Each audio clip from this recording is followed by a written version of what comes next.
오늘은 열두 제자 파송이라는 말씀입니다. 예수님의 제자가 몇 명이지요? 그럼 여러분 앉아 계신 여러분들은 제자 아닙니까? 전 세상에 예수님 믿는 사람들은 다 제자라 그래요. 성령 강림하신 이후에 예수 믿는 사람 다 제자. 그리고 예수님 너희들은 만민에게 제자를 삼아 그랬잖아요. 다 제자. 그런데 이제 예수님께서 이 세상에 복음을 하나님 천국 복음을 전하실 때에 예수님의 직계 사도를 선택할 때에 12 제자를 부르신 겁니다. 그래서 12 제자를 부르시고 그들을 훈련하시고 또 전도 훈련하시고 그들로 말미암아 세계 만방에 복음을 전하는 그런 역사를 오늘 우리는 성경을 통해서 다시 한번 생각해 보도록 하겠습니다. 저를 보세요. 저를. 어디로 자꾸 보시는지 제 얼굴 보세요. 못나서도 좀 하나님 말씀 듣는다 괜찮아 보세요.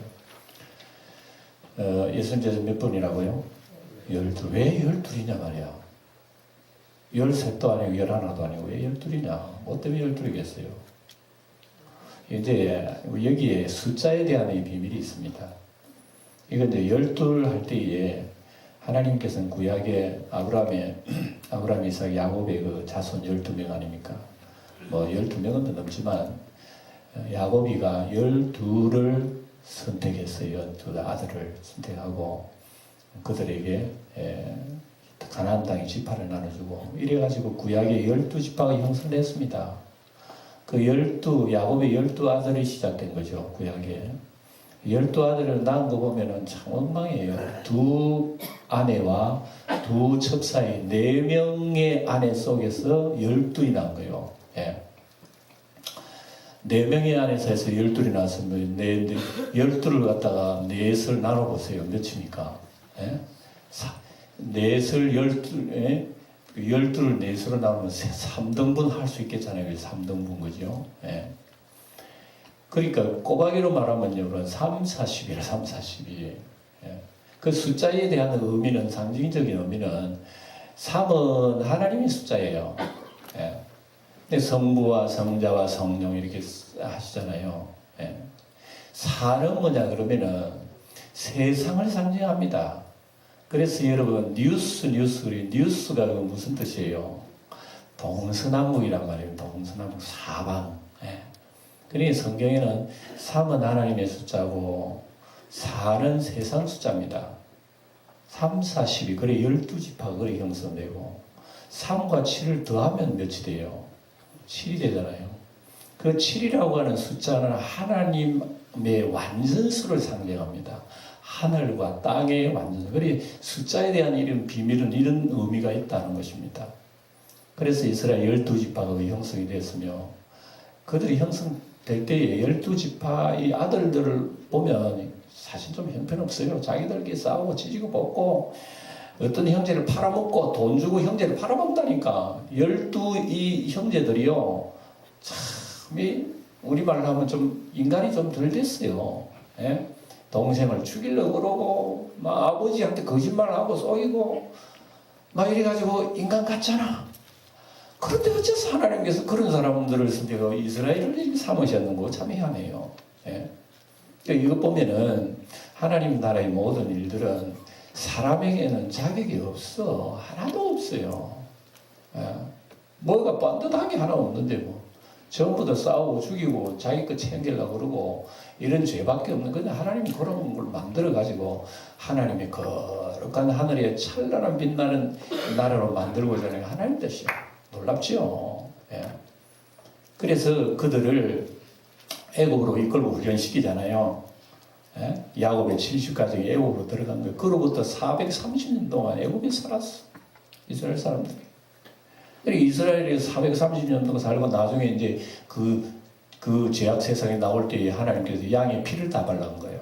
집집마다 양의 피를 다 바르고 그래가지고 이제 광야로 와가지고 모세를 통해서 십계명 받고 그래 훈련받고 그래 이제 약속의 땅으로 들어가잖아요. 약속의 땅으로 들어가지만 그들이 여전히 하나님께 반역하고 이래가지고 남과 북이 나중에는 갈라지고 나라가 우상 섬기고 또개지고 그래 하나님께서 그만 그 벌을 주신 거야. 북쪽에는 아수르 나라에 망해버리고 남쪽에는 바벨론 나라 망해버리고 나라가 흩어져버리고 완전히 그래가지고 세월이 돼가지고 하나님 또 긍휼을 베풀어 주셔서 그들을 다시 모아온 거예요. 이렇게 모아가지고 다시 본 나라로 오게 된 거죠. 해방했단 말입니다. 그러고 난 뒤에 수백 년 지나서 그들이 제대로 하나님 말씀 지켰어요? 12지파라고 하는 돌아와서 지파도 없어져 버렸어, 이제는 예. 그래서 12지파가 흐지부지 하더니 12도 안 보이고, 하나 걷기도 하고, 둘 걷기도 하고, 지파 의식도 없어지고, 막 그런 이스라엘 백성이 흐지부지한 그 세월 지나고, 마지막 때, 그러니까 하나님 나라 안 되는 거예요.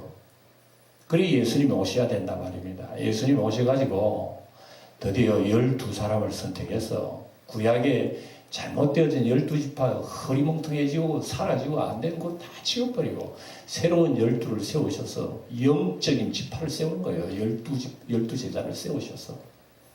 그래가지고 12이 12. 예. 그 12를 세우셔서 그분을 통해가지고 이제 새로운 하나님의 나라 건설하는 게 나오잖아요, 이제. 예. 그래 나중에 사도 요한이 하늘나라의 그 새 예루살렘 성을 보니까 새 예루살렘 기초돌이 12진 보석들이에요, 보석들. 예? 사도들의 이름이 다 적혀 있고요. 예? 구약의 12지파의 이름이 안 적혀 있어요. 사도들의 이름이 딱 하늘에, 새 하늘, 새 땅에 그리 적혀 있는 거예요. 예? 그리고 하나님 보좌에 둘러앉은 장로들이 모두 몇인 줄 알아요? 몇 명? 천당 안 가려고 그러나 그것도 모르나? 24장로가 둘러앉았대. 24장로는요 구약을 상징하고 신약을 상징하는 모든 하나님 나라 구원받은 백성들을 상징하는 숫자가 24예요. 24. 예, 그 둘러앉아요. 하나님 자녀 사도 요한이 봤잖아요. 예. 그래 이 우리 교회는요 예수님이 세상에 오셔가지고 예수님이 공사로 하는 거예요. 시공주야 예수님이. 시공주를 예수님이에요. 그래서 예수님은 하나님 나라에 예수님이 세우시는데 기초돌부터 이제 하나하나 데리고 오는 거예요. 예? 모든 건물에 기초돌이 다 있잖아요, 기초. 예수님이 하나님 나라 건설할 때 기초돌 다 세운 거예요. 베드로도 세우고, 시몬도 세우고, 촥촥촥 12세고, 12. 그래, 하늘나라는 그 기초돌로 다 되어 있는 거예요. 그리고 교회는 예수님이 세우신 교회는 사도의 기초도를 통해서 지금까지 교회가 온 거예요. 예. 그리고 우리 여러분 앉아 계신 한 사람 여러분들은요, 옛날에 사도가 세운 그 기초돌 위에 지금 올라가는 벽돌들이라 우리는 다 벽돌이에요. 예. 그러니 우리 처음 예수님이 부름받은 그 사도들을 알아야 되는 거예요. 예. 그분들이 어떻게 부름받았으며 어떤 일을 했으며 어떤 사역을 했으며 그리고 우리가 지금까지 그분들을 전해 복음을 내려와가지고 우리가 복음을 믿어서 예수 믿는데 그 근본을 알아야 될 거 아니겠어요. 그래서 12사도의 파송이라고 하는 것은 우리가 바로 알아놔야 됩니다. 예. 교회 오래 다녀도 12사도가 뭐이고 뭔지 그 사람들의 한일이 뭔지 우리가 잘 모를 때가 있어요. 그 12를 하나님 때 가지고 하나님의 나라 건설이 그렇게 시작한 겁니다. 그리고 이제 12를 세울 때에 여기 보니까 오늘 이름이 일일이 다 나오죠. 예, 사도의 이름은 사도라고 하는 말은 무슨 말이에요? 예, 글자 그대로 보냄을 받았다는 그런 의미입니다. 사도, 사명자로서의 보냄받는 사람을 사도라 그럽니다. 예수님께서 보냄을 받은 사람. 예. 대통령이 먼 나라 보낸 사람은 뭐라 그래? 대사라 그래, 대사. 그죠? 예. 그것처럼 예수님이 보낸 12 그 기초도를 사도라 그럽니다. 그분들만 사도지, 그 외에는 사도가 아니요. 그 외에는 옛날에 중세시대는 사도들의 제자를 갖다가 속사도라 이렇게 말을 하기도 해요. 네. 사도의 사도라고 속사도라 하기도 하고, 그 당시에는 교부이라 하기도 하고 감독이라고 하기도 했어요. 그 당시에. 그래서 12사도 12분이지 그 외에는 사도가 아니에요. 다 직책이 다 다른, 하나님 나라의 교회에는 다 직무가 제각각 다르기 때문에 기초돌이 직무가 다르고 위에 세운 직무가 다르기 때문에 그분들은 사도고, 사도 위에 또 제자들의 사도들이 있고 그 위에 감독이 있고 다 이런 교부들이 있고, 그리고 오늘도 목사들이 있고 우리 교회는 장로가 있고 권사 집사 다 이렇게 제각각 교회 건물의 직무가 다 다르다 얘기입니다. 예. 그런데 이제 기초 거를 우리가 이해를 하고 있어야 됩니다. 예. 그래서 이런 사도들을 선택할 때에 예수님께서 세상에 똑똑하고 잘 배우고 자격이 있는 사람을 택하지 않았다는 걸 유심히 봐야 됩니다. 예수님이 하나님 나라 세우는 건설하는 데에 별로 자격이 없어요. 이스라엘 12지파를 세울 때도 뭐 우리가 좀 안 됐습니다만 사람 같지 않은 사람들이야 다들. 예. 이런 사람들을 세운 거예요 하나님께서. 사도들도 세울 때에 무슨 자격으로 말하면 다 미달이에요, 미달. 예. 여러분 회사 시험 치는데, 회사에 취직하려고 시험 치는데 얼마나 자격이 날카롭게 따집니까? 뭐 말 한마디도 따지고 이래가지고 뭐 떠르잖아요. 예. 하나님 나라의 일을 하는 일꾼을 세울 때 어떤 자격이 필요하겠어요? 그건요, 세상의 어떤 기업은 기업의 뜻대로 맞는 사람 뽑는 것과 같이 하나님의 나라 일꾼들도요, 예? 사람이 자격을 갖추어 가지고 주님 이만하면 됐지요, 그게 아니라요. 아무리 내가 주님 이만하면 됐죠 해도 하나님 보실 때는 가라는 가라. 예? 사람 볼 때는 형편이 없어도요, 너 이리 와 딱 이러면서 하는 거예요. 이게 하나님 나라 자격은 하나님께 있는 거예요. 그러니까 베드로 같은 사람, 뭐 사도, 사도들 보면은 좀 별로예요. 예. 사도 중에 심지어 예수님을 팔아먹은 가룟유다까지 있는 거 보면 여러분 아시겠죠, 분위기를. 세상에 자기 어머니 아버지를 팔아먹는 아들이 있는 거야. 예? 그 정도 같은 그 아들 딸들의 그 수준을 알만한 거예요. 아시겠죠? 자기 스승을, 하나님의 아들을 팔아먹을 정도 같으면 그 제자의 수준을 알 수 있는, 이 사람들을 택했다는 거예요. 그런데 나는 아무래도 이상한 게 있어요. 가룟유다를 왜 택했을까? 지금까지도 나는 목사로서 그 의문을 못 풀었어요. 네. 여러분 깨달으면 저한테 좀 얘기를 해줘요. 왜 가룟유다? 예수님이 가룟유다가 팔 거를, 예수님 은삼시 팔아넘겨 배신할 걸 알았어요? 몰랐어요? 예수님이 처음부터 하라는 거야. 딱 보자, 저 사람이구나. 이리 와. 불렀어. 주님 부른 거야. 주님 모르고 불렀다면 또 몰라도 알고 부른 거야. 너무 이상하잖아요. 이거 어떻게 해석해야 돼요, 도대체? 예? 예수님을 팔아먹을 이 사람을 갖다가 예수님 불렀으니 어떻게 해야 됩니까? 그러니 우리 모르죠. 그러니까 우리가 하나님에 대해서 모르는 게 너무 많아요. 하나님에 대해서는 너무 모르는 게 너무 많은 거야. 하나님만 알고 있는 거야. 이걸 하나님의 섭리라고 그럽니다. 섭리는 사람이 다 알 수가 없어요. 섭리 다 알 것 같으면요, 나 같은 사람이 왜 하나님의 사람, 하나님의 자녀로 뽑혔지? 그거 신기한 일입니다. 예? 가룟유다 얘기하기 전에 오늘 12사도들을 주님이 뽑은 것처럼 앉아 계신 여러분들도 주님이 뽑았다는 거 아셔요? 기초돌도 주님이 뽑았다면 벽돌도요, 시공주가 다 삽니다. 그 벽돌, 그 주시에 이래가지고 벽돌 사와가지고 다 해요. 집 짓는데. 예수님께서요, 12사도를 볼 때도 예수님 뜻대로 하셨지요. 많은 사람은 구름 떼와지 예수 믿고 구원받아도요, 도매금으로 막 들어온 게 아니라니까. 성경 보면 한 사람 한 사람 주님이 부르시지 않으면 절대로 주님 앞에 나올 수가 없어요. 그런 가운데 우리를 부르셨다는 건 신기한 일 아니에요. 여러분들이 별로 안 신기해요. 예? 예? 뭐 장경동 목사님처럼 여러분들 표정이라도 하면, 신기한 표정이라도 한번 내보세요. 예? 안 그러면 내가 더 놀래버려요.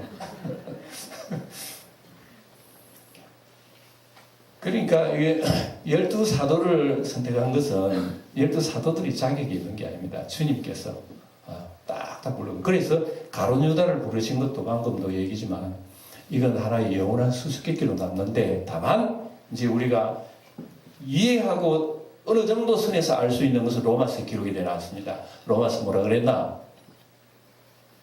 어떤 사람은 긍휼의 그릇으로 선택하고 어떤 사람은 진노의 그릇으로 선택하면서 하나님이 하셨다고 그래요. 하나님은 어떤 사람은 긍휼의 그릇, 자비의 그릇, 구원의 그릇으로 선택했는데 어떤 사람은 악한 그릇, 폭발하는 그릇, 배반하는 그릇, 진노의 그릇, 이 그릇을 선택해요. 여러분 집에 그릇 많죠. 밥 먹는 그릇 따로 있죠. 옛날에는 우리 아버지 그릇도 따로 있어요. 자녀들 그릇 따로 있고 아버지 숟가락 따로 있잖아요. 왜? 이게 숟가락이 여러분 숟가락 밥그릇 하는데 생각해 밥그릇 자신한테 무슨 그게 자격이 있는 게 아닙니다. 내가 아버지 밥 그러면 아버지 밥 그릇이야. 똑같은 그릇이라고 그랬지만 똑같은 것을 개밥그릇이야. 걔한테 하는 거면 똑같은 그릇인데 개밥그릇. 여보시오 주인, 왜 나를 개밥그릇으로 만들어서 이를 밥그릇이 어디 있어요? 그 말이 안 되는 거예요. 그래서 사도 바울은 로마서에 보면 그건 그런 식으로 바울도 이해를 못하면 이 하나님의 섭리는요 바로 이런 거예요. 그러니까 사람이 하나님의 섭리에 딱 부딪히는 한계가 있는 그 이상 하나님의 뜻이라 모든 것이 하나님의 뜻이라. 그래서 어떤 사람은 구원의 그릇으로 만들고 어떤 사람은 심판의 그릇으로 만들고 우리가 하나님 아버지 왜 그럽니까? 말할 수 있는 자격은 아무도 없는 거야. 그렇잖아요. 내가 예를 들어서 이 그릇에 밥을 먹는다. 밥을 먹는다 그러면 이 그릇이요. 어떤 그릇은 아마 데모할 거 아니에요. 내가 밥 먹으면 이 그릇이 좋다고. 그릇 사용 안 하는 그릇은 데모하고 여보시오 주인 왜 나는 사용 안 해요? 나도 밥그릇 좀 사용해 주세요. 이럴 뻔하면 주인이 야야 내 하고 싶은 대로 내가 밥 담아 먹는 거지 어떻게 그 밥그릇이 이래라 저래라 말로. 우리가 연필 가지고 그리면 그 연필 가지고 글을 쓰면 그 연필이 여보시오 주인 좀 똑똑히 사시오 이랍니까? 내가 똑똑히 쓰든 빗돌이 쓰든 주인 마음대로 쓰는 거지 연필이 무슨 상관할 거 뭐가 있어요. 세상의 모든 것은 하나님의 피조물입니다. 그래서 하나님의 역사 가운데서 다 우주와 만물 만상 보이는 세계 보이지 않는 세계 다 하나님 손으로 움직이고 하나님 뜻대로 역사는 흘러가는 거예요. 이런 가운데서 우리 한 사람 한 사람의 영생이 사람으로 선택받았다는 것은 제가 늘 얘기하죠. 여러분 로또 복권 할래요? 예수 믿는 거 할래요? 물어보면 속으로 로또 막. 로또 복권 하는 선택에 나면요 수십억 타. 이야 그거 한번 노리고 여러분 일확천금한 노력한 사람도 있잖아요. 얼마나 멋집니까? 멋지도 안 하더라고. 가만 보니까 로또 복권 사람들이요 형제 친척 다 끊어보고 혼자 외국 도망가 버리더라고.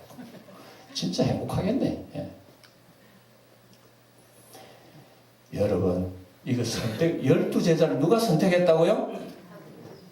예수님이 선택한 거 아니에요. 내 손 선택해 주세요. 내뭘 썼습니까? 아이고 말도 안 되는 소리죠. 예수님이 다 선택한 거예요.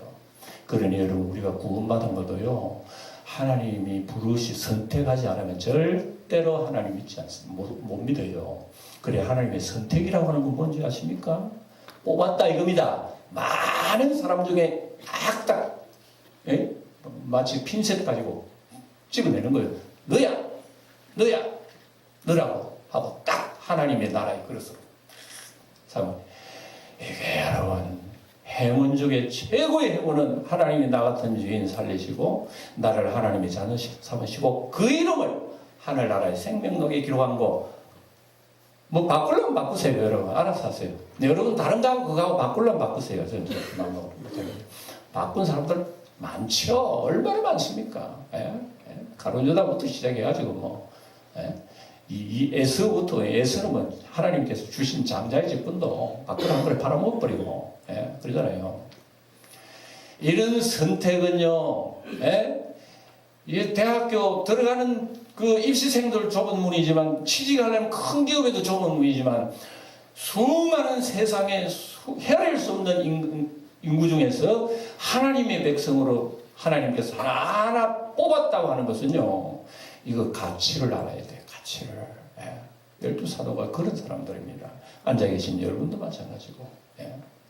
이런 사람들 중에서 다양한 그릇이 있다는 걸 여러분 기억하시고, 그 중에서도 가룟 유다가 있는 거 보면 아이고 주님, 나도 예수 믿다 가룟 유다가 안 되도록 도와주십시오. 우리 기도해야 될 거예요. 어떻게 될지 모르는 하나님 섭리.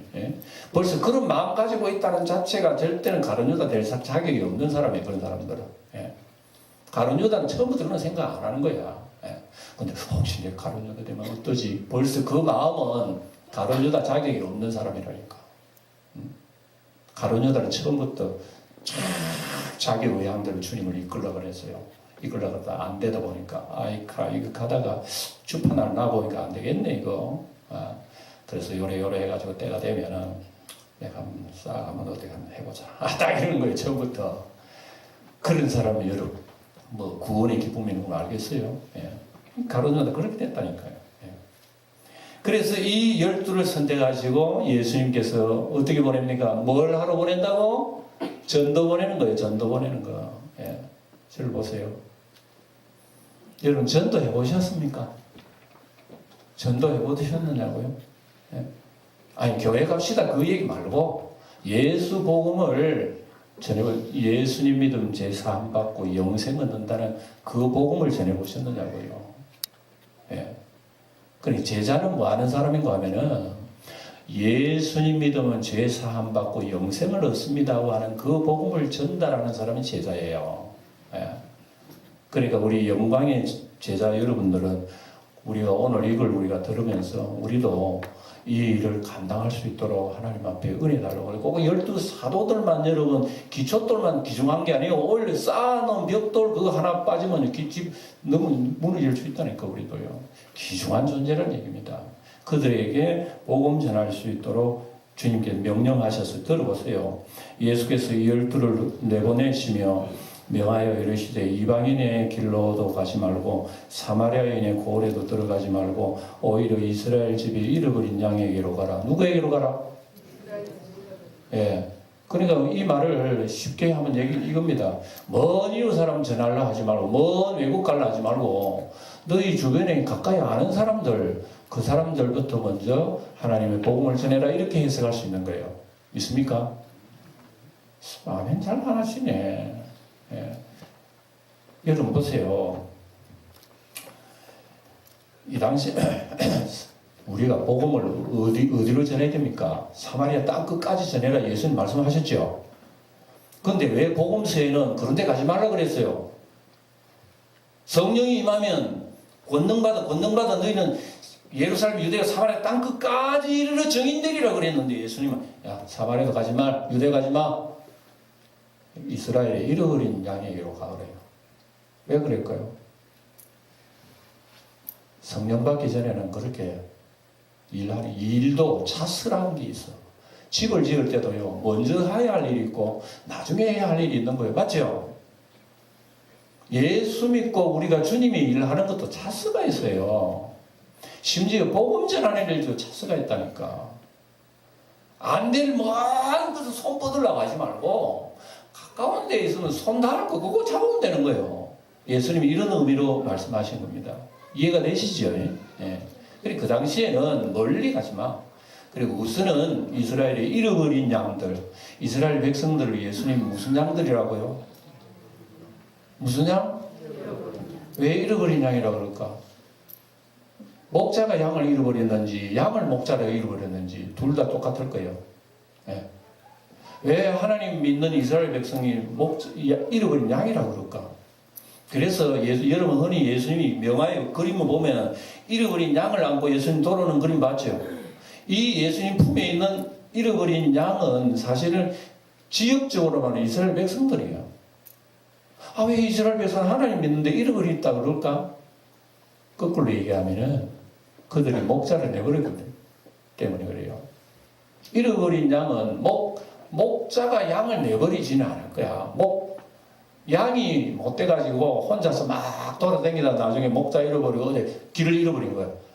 그러니까 목자가 그 잃어버린 양을 찾는 거야. 이 이스라엘 백성들은 하나님 섬겨도 하나님하고는 별 관계가 없어요. 관계가 없으니까 하나님 믿는다 그러지만 잃어버린 이야기예요. 예. 우리가 예수님 믿는다 그러지만 예수님하고 상관없으면 여전히 몸은 교회에 있을지 모르지만 주님 올 때는 잃어버린 양이라고 아니할 수 없는 거예요. 이해가 되시죠? 예. 우리는 기도할 때 그래야 됩니다. 하나님, 내가 주님 앞에 잃어버린 양은 아닙니까? 우리 교회도 교회 나오다가 못 나오는 많은 이런 양들이 있어요. 지금 이런 양들입니다. 예. 그러니까 이스라엘 백성들이 하나님을 섬긴다고 뭐 율법을 섬긴다고 성전을 섬긴다 하지만 주님 보실 때 이런 양이라. 그래서 우리 예루살렘 성에서 예수님께서 우시면서 예루살렘아 예루살렘아 내가 너희를 암탉이 새끼를 날개 아래 먹으려고 내가 몇 번이나 그랬나. 그러나 너희들은 원치 않고 다 도망가 버리니 다 잃어버린 양이지요.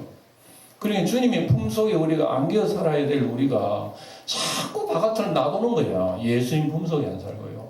그러면 잃어버린 양이 된다니까. 여러분 오해 마세요. 내가 이 몸이 예배당에 한번 왔다고 여러분 내가 하나님 앞에 품에 안겨있는 성도라고 생각하면 안 됩니다. 몸은 예배당에 나왔을지라도 나의 삶 속에 영이 주님과의 관계성이 없으면 여전히 나는 떠도는 사람, 떠도는 양이야. 주님 모실 때는 잃어버린 생활을 하는 거예요. 이게요. 그래서 주님께서 그들에게 가라. 그들이 복음을 전해라는 겁니다. 복음을 전할 때 우리는 아무나한테 전하잖아요. 그죠? 예. 아무나한테 뭐 길 가는 사람 뿌리고 막 이러지만 사실 그런 거는 그렇게 하면 안 돼요. 오늘 볼 때 잃어버린 양에게로 가고 그리고 어디로 가든지 뒤에도 나옵니다만 너희들이 전하여야 할 사람 합당한 사람 찾아내라 그래요. 찾아내. 예. 그리고 복음전도 그렇게 쉬운 것은 아니죠. 예. 어쨌든 잃어버린 양이라고 가르치니까 이스라엘 백성들을 잃어버린 양이라. 그래 예수님이 세상에 오신 거예요. 그래 와가지고 전하면서 뭐라고 전하라고 7절을 다 소리내고 뭐라고 전하라고 그래요. 시작. 가면서 전파해라. 천국이 가까웠다. 예. 뭐라고 전파하라고요? 예. 그 당시에 바로 이겁니다. 전하는 제목, 전하는 복음의 내용은요, 전도의 내용은 회개하라, 천국이 가까웠다. 바로 그겁니다. 그렇게 전해야 돼요. 따라해 봅시다. 회개하라, 천국이 가까웠다. 회개하라, 천국이 가까웠다. 만나는 사람들 그렇게 얘기하면 되면 아는 사람한테 당신 회개하세요. 우리가 천국 가야 됩니다.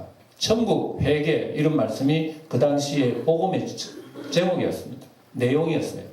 그런 얘기예요. 간단하잖아요. 어렵지 않잖아요. 그러면서 제자들에게 천국에 갔다 왔던 말로만 한 게 아니라 병자를 낫고 귀신을 쫓아내고 이런 이적기적을 보일 때 진짜 가까웠네. 이걸 확인을 시켜주는 거예요. 네. 지금이야 뭐 교회가 다 일반화되어서 예수 믿으면 구원받는다는 것을 뭐 지식적으로는 다 알고 있죠. 뭐 병자가 벌떡 일어났다고 해서 그 사람들 그거 믿고 예수 믿고 그런 건 별로 없을 거예요. 그거 신기하다 그것만 얘기했지. 제자들이 나가서 전할 때는 천국이 가까웠다. 어떻게 하는데 가까운 줄? 일어나지. 병자가 일어나지. 고침받지. 이것은 천국이 가까웠다는 거야. 천국이 가까우면 천국에서 사는 모든 향기가 벌써 나는 거야. 여러분 뭐 안 된 얘기입니다만 저 골목에서요. 시에서 무슨 뭐 분뇨차가 이렇게 바람이나 쌕쌕 불면은 가까이 안 오도 아이고 뭐가 냄새가 이래 뭐가 차가 오는 것 같다 오면 저기 분뇨차가 이리 와. 천국도 여러분 내 향기가 납니다. 천국이 이 세상에 들어오면요 이미 천국의 향기가 벌써 나는 거야. 무슨 향기요? 병자가 일어나고 안전병이 문둥이 고침받고요 귀신 쫓아나고 이런 천국에서 있는 놀라운 일들이요 이 현상적으로 나타나요. 이거 하나의 향기예요. 예. 벌써 그런 거 나타나면 천국에 가까운 줄 알고 사람들이 그걸 믿고 주님 앞에 돌아와서 회개하고 세례받고 그랬어요. 예수님 당시에. 예. 그래서 우리도 세상에 살면서 이런 사도적인 이런 우리 줄기 속에서 나온 사람들이라면은 언제나 누구든지 가까이 있는 사람이 어떤 형편이 있든지 우리 이런 것을 위해서 우리도 하나님 앞 기도해야 됩니다. 하나님 내가 이 땅에 얼마나 살지 모르지만 하나님이 나에게 원하시고 기뻐하시는 것 뜻을 내가 조금이라도 순종하면서 살다가 가게 해주세요 하고 여러분들이 얘기할 수 있는 먼 데서는 안 뻗쳐도 돼요. 가까운 데 있는 사람들 이게 안 들으면 것뿐이고 오늘 뒤에도 나오면 읽어봅니다. 봅시다. 그래 여러분 보세요. 이제 여러분 한번 봅니다. 9절에 보면은 너희가 전도하러 갈래 이 전대에 금이나 은이나 전도하러 먼 지방을 자꾸 이 돌아다니 나가면요, 뭘 도시락 싸야 돼요, 안 돼요? 예? 도시락 싸가야 되겠지. 옛날에는요, 예? 요즘은 돈 가지고 있으면 다 어디 가서 식당에서 밥 먹을 수 있지만 옛날에 그 예수님 당시 전도하는 사람은 어떻게 했을까요? 도시락 싸가지고 다니겠지요. 빵 같은 거 먹는 거. 주님께서 그러지 말라는, 싸가지고 다니지 말고 돈 가지고 가지 말고 지팡이도 입지 말고, 예?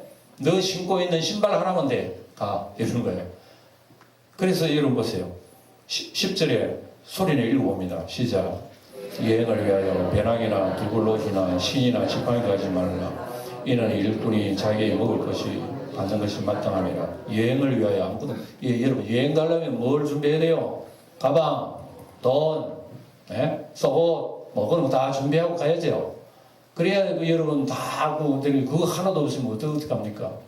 전도 여행이라고 하는 건 세상에 쾌락을 누리고 무슨 뭐 즐거움을 누리러 가라는 거 아닙니다. 예수의 복음을 전하러 전도 여행 가는 사람들은 아무나 맨손으로 가는 거예요. 맨손으로. 그러면 밥은 어디서 먹는데? 주님이 주시니까. 사람들이요, 어떤 사람들은 감동받고 그분들 모시자고 점심 대접을 한다니까. 어떤 사람은 잠자리 대접하고 희한하네 그거. 그날은 빈손으로 나갔는데 나중에 며칠 지나고 돌아보니까 하나도 배고플 데가 없었어. 누구 나를 또 잠들 재워줘. 이건 다 주님이 하시니까.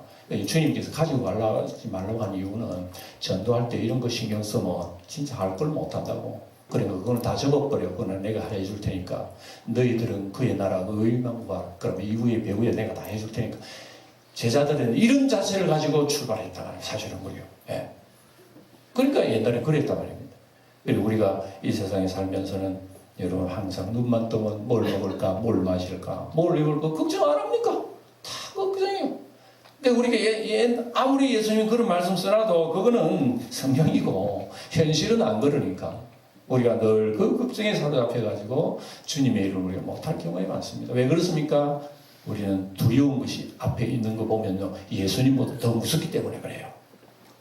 사실 여러분들이 예수 믿습니다 하고 막 그럽니다. 할렐루야 아멘 그럽니다. 그런데요, 현실 속에서 눈에 딱 띄는 게 예수님보다 더 무섭다니까요. 그것 때문에 온 것을 주님 말씀이고 이것도 준비하고 여기 좀 그걸 위해서 여러분 시간 낭비하고 그 뒤돌아보면 내 인생 걸어가는 게 뒤돌아보면 뒤를 돌아보니 걸음마다 자원마다 나의 입에 참 풀칠을 위해서 내가 이 인생을 살아가 주님을 위해서 내가 아무것도 못한 거예요. 이게 인생입니다. 바로 주님께서 그걸 주의를 주시는 거예요. 주의를. 만약에 목사가 말입니다. 먹고 살기 힘들어. 교회에서 사례를 맞추고 안 되겠네. 이제 내일부터 일용직 좀 가야 되겠다. 되겠어요? 안 되겠어요? 안 될 줄 느끼죠? 미안합니다만 한국교회는 지금 현실이래요. 예? 우리 영광교회는 굉장히 그 비해 넉넉한 교회입니다. 예? 우리 한국교회는 굉장히 어렵습니다. 지금. 예? 지금 교회는요, 축소가 되어지는데 신학교회 신학생 배출은요, 배가 올라갑니다. 예? 교인 수는 줄어가는데 목사 수는 늘어나고요. 교회 수는 줄어가는데 교인 수는 줄어가는데 교회 수는 늘어나요. 되겠어 안 되겠어요? 우리 영주 시내도요, 구석구석마다 여러분 개척 교회가 많다는 것은 그만큼 교회가 어렵다는 증거예요. 그러니까 여러분 교회 교육자들을 여러분 먹고 살 수가 없는 거예요. 예. 그 교회라도 이래 해놔야 뭐 노예에서 뭐 나올까 이가 이런 식으로 여러분 있으니 이거 안 좋은 현상이에요. 예. 예. 그러니까 지금 오늘날 주님의 일을 한다는 사람들이 주님의 일은 자체하고라도 전부 다 신경이 어디 가느냐? 물질이 가는 거예요. 먹는 문제가 있는 거예요. 이러다 주님이 어떻게 하겠어요? 주님이 분명히 얘기하시죠. 12제자 너희들 그런 거 신경 쓰지 말라 그랬죠. 그런데 이 세월이 2000년 지나고 나니까 너무나 많이 변질되어 버린 걸 여러분 이해하셔야 돼요. 네. 뭐 이렇게 시간상은 제가 다 할 수가 없습니다만 그래서 여러분 11절에 보세요. 11절에 보시면 어떤 성이나 마을에 들어가거든 그 중에 합당한 자를 찾아내어 너희가 떠나기까지 거기 머물라 그랬죠. 그래 여러분 아무나 한데 전도하는 것도 아니에요. 합당한 사람을 찾아내 가지고요.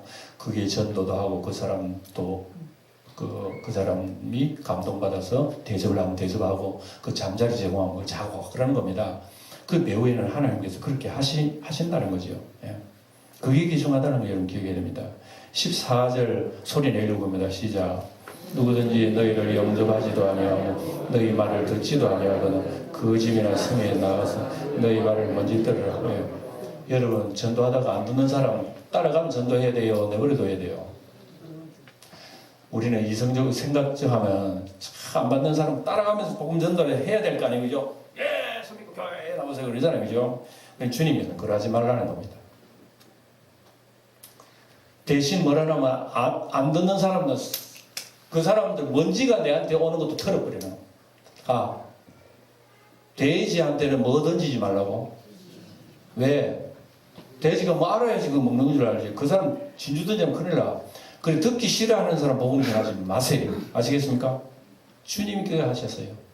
듣지도 않는 사람, 영접지도 않는 사람은 그 나올 때에 먼지까지 떨어버리라. 아예 상대하지 마라. 예? 그래 왜 그런다면은 마지막에는 심판날에는 소돔과 고모라 땅이 그 성보다 견디기 쉬우리라고 했습니다. 그래서 여러분 이 복음을 귀 막고 있는 사람을 억지로 이르려고 하면 안 됩니다. 복음은 내가 전하는 게 아닙니다. 누가 사실은요 주의 영이 하는 거예요. 그래서 우리는 하는 일을 하되 여러분 배우에는 하나님 다 맡겨야지 인위적으로 해놔놓으면요 안 됩니다. 그러니까 영접하지 않고 그리스도를 반대하는 사람들에게는요 우리 그 사람 먼지도 떨어버려야 되는 거라. 그러니까 우리가 세상에 믿지 않는 행습, 풍습, 관습, 습관 이런 것은 여러분 아예 상대하지 말아야 됩니다. 이게 주님께서 오늘 영적으로 이 세상 살아가는 우리들에게 우리는 사도는 아니지만 사도적인 어떤 우리가 사명을 가지고 이 땅에서 복음을 전하는 우리들에게도 해야 할 일이라는 걸 기억하시고 오늘 제가 전한 말씀 여러분 딱 돌아서 다 잊어버리면 무슨 말을 들은지 아무도 모를 거예요. 집에 가시거들랑 딱 한 1분만 읽어보세요. 오늘 읽은 말씀 다시 읽어보면 여러분들이 오늘 주님의 메시지를 기억하면서 여러분 영혼이 살아나고 풍성하리라고 믿습니다. 기도하겠습니다. 아버지